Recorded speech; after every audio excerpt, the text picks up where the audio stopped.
Salam. Bugün mən mədə və 12 barmaq bağırsaq xoraları haqqında danışmaq istərdim. Xora nədir? Xora mədə turşuluğu ilə mədənin selikli qişasının qoruyucu faktorları arasında balansın pozulması nəticəsində yaranmış dərin bir defektdir. Mədə və 12 barmaq bağırsaq xoralarının səbəbləri bunlardır.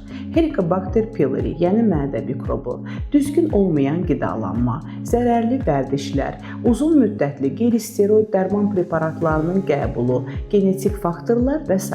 Bu zaman insanları bu şikayətlər narahat edir.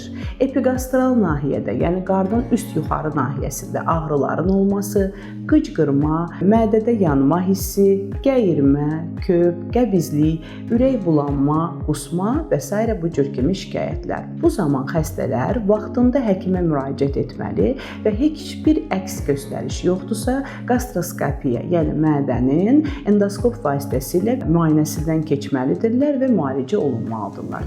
Onu da bildirim ki, əgər xəstələr vaxtında həkimə müraciət etməsələr, bu ağırlaşmalar ola bilər. Mədə xorasının deşilməsi, perforasiya, penetrasiya, xoranın yanaşı orqanlara yayılması, qan axma, stenoz, mədədən 12 barmaq bağırsağa tamamilə yolun bağlanılması və ən pis halda uzun müddətli müalicə olunmayan xoralar mədə onkologiyasına, yəni mədə xərçənginə gətirib çıxara bilər. Vaxtında müayinə və müalicə olunur.